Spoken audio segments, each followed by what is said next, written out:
अस्सलाम वालेकुम। आज हम डिस्कस करेंगे कॉन्सेप्ट डायग्राम, जो यानी जितने भी अभी तक हमने लेक्चर्स वगैरह डिस्कस किए हैं उनके एक कॉन्सेप्ट डायग्राम है। इसके ज़रिए हम उनकी वजाहत कर दे रहे हैं। वो लेक्चर्स आप वीडियोस वगैरह देख लीजिएगा।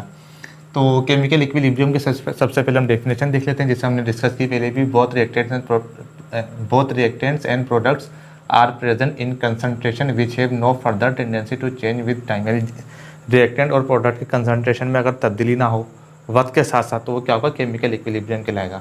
जैसे मिसाल के तौर पर आपके पास ये ए प्लस बी है, सी प्लस डी, ये क्या कहलाएगा, रिएक्टेंट। ये क्या कहलाएगा, प्रोडक्ट। अगर डबल हेडेड एरो हो तो क्या कहलाएगा, रिवर्सिबल रिएक्शन। अगर सिंगल हेडेड एरो हो तो यानी कि वो क्या कहलाएगा आपके पास, फॉरवर्ड रिएक्शन। तो आज हम ये डिस्कस कर लेते हैं। जैसे मिसाल के तौर पर केमिकल रिएक्शन आपके पास तो कितने किस्म का होता है, इरिवर्सिबल रिएक्शन भी होता है, रिवर्सिबल रिएक्शन भी होता है। इरिवर्सिबल रिएक्शन क्या होता है, जिससे रिएक्टेंट प्रोडक्ट में कन्वर्ट हो जाए, प्रोडक्ट रिएक्टेंट में कन्वर्ट ना हो सके, उसको हम क्या कहते हैं, इरिवर्सिबल रिएक्शन। जैसे मिसाल के तौर पर C A plus B C plus D क्या कहलाएगा आपके पास, इरिवर्सिबल रिएक्शन। और रिवर्सिबल रिएक्शन क्या हुआ, A plus B double headed arrow, forward reaction और बैकवर्ड रिएक्शन, इसको हम क्या कहेंगे, रिवर्सिबल रिएक्शन। इस तरीके से इसकी वजाहत हो सकती है, इरिवर्सिबल रिएक्शन और रिवर्सिबल रिएक्शन। इरिवर्सिबल रिएक्शन में क्या होता है, रिएक्टेंट प्रोडक्ट में कन्वर्ट हो सकता है मगर प्रोडक्ट रिएक्टेंट में कन्वर्ट नहीं हो सकता। जबकि रिवर्सिबल रिएक्शन में रिएक्टेंट्स प्रोडक्ट में कन्वर्ट हो सकता है और प्रोडक्ट रिएक्टेंट में कन्वर्ट हो सकता है। इसको क्या कहते हैं, रिवर्सिबल रिएक्शन कहते हैं। तो एक बात और देखिए, इरिवर्सिबल रिएक्शन में देखिए always goes to completion. Irreversible reaction क्या होता है, कंप्लीट हो जाता है, जैसे प्रोडक्ट से रिएक्टेंट नहीं बनेगा इसमें। जबकि रिवर्सिबल रिएक्शन क्या होता है, नेवर गोज टू कंप्लीशन। इसमें क्या होता है, कंप्लीट नहीं होता कभी।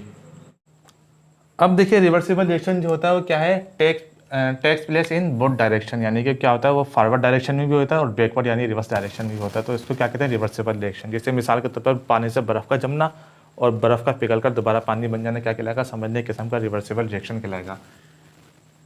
अब जरा देखिए हमारे पास इक्विलिब्रियम कांस्टेंट केसी, मैंने आपको बताया, इससे भी पहले हमने डिस्कस कर लिया। केसी क्या होता है, प्रोडक्ट ओवर रिएक्टेंट होता है, प्रोडक्ट ओवर रिएक्टेंट होता है। जैसे मिसाल के तौर पर आपके पास A plus B C plus D, C plus D के दीजिए और ए प्लस बी के दीजिए। सी प्लस डी क्या हो गया आपके पास, प्रोडक्ट हो गया, और ए प्लस बी क्या हो गया आपके पास, रिएक्टेंट हो गया। ये केसी इक्विलिब्रियम कांस्टेंट तवाज़ुनी मुस्तकिल कहलाता है। तो ज़रा देखिए इक्विलिब्रियम कांस्टेंट का भी ज़रा देख लीजिए।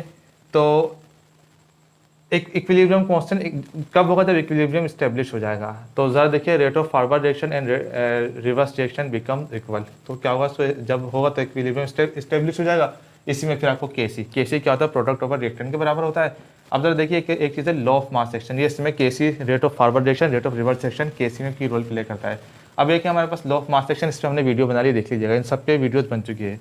Rate of reaction directly proportional to active mass. Active mass क्या होता है, वो मास होता है जो किसी केमिकल रिएक्शन में हिस्सा लेता है। तो वीडियो आप देखेंगे तो आपको ज़्यादा अच्छी तरीके से समझ में आ जाएगा।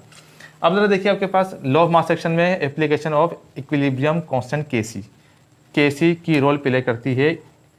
कैसे, मिसाल के तौर पर डायरेक्शन ऑफ रिएक्शन और एक्सटेंट ऑफ रिएक्शन। डायरेक्शन से मुराद क्या होगी, जैसे मिसाल के तौर पर केसी और क्यूसी और केसी पे भी वीडियो बन चुकी है। सिस्टम इज स्टेबल, जब क्यूसी और केसी के बराबर होगा था, जैसे मिसाल के तौर पर केसी क्यूसी के बराबर हो सकता है, मगर इसके लिए कंडीशन है। तो वीडियो देखेंगे तो आपको समझ में आ जाएगा। प्रोडक्ट ओवर रिएक्टेंट केसी भी हो सकता है, क्यूसी भी हो सकता है। जब क्यूसी केसी के बराबर होगा तो क्या होगा, सिस्टम स्टेबल होगा। क्यूसी ग्रेटर देन केसी होगा तो क्या होगा, वो भी आप देख लीजिएगा। क्यूसी लेस देन केसी होगा तो वो भी क्या होगा, तो वीडियो में आप देख लीजिएगा। तो डायरेक्शन ऑफ रिएक्शन कहलाती है, डिटरमिन करता है। अब जरा देखिए एक चीज़ हमारे पास एक्सटेंट ऑफ केमिकल रिएक्शन या extent of reaction. Extent of reaction से हम मुराद है कोई केमिकल रिएक्शन किस हद तक जा सकता है, किस हद तक उसमें प्रोसीड कर सकता है, किस हद तक उसमें वसअत आ सकती है। तो उसमें भी ज़रा देखें, reaction with low KC never finish. तो अगर केसी की वैल्यू बहुत ज़्यादा कम होगी तो रिएक्शन कम जो आपके पास होगा रिएक्शन, केमिकल रिएक्शन वो फिनिश नहीं हो सकता। ज़्यादा होगी तो क्या होगा, कम होगी तो क्या होगा, ना ज़्यादा होगी ना कम होगी तो क्या होगा, वो वीडियो के जरिए पता चल जाएगा आपको। इसको हम कहते हैं एक्सटेंट ऑफ केमिकल रिएक्शन। तो ये हमारे पास एक डायग्राम थी, इसके ज़रिए हमने पूरे जो हमने चीज़ें समझी हैं, लेक्चर्स वगैरह डिस्कस किए, उसकी समरी आपके सामने थी। तो ये डायग्राम आपको बहुत सारे लेक्चर्स वगैरह समझने में मदद कर सकती है।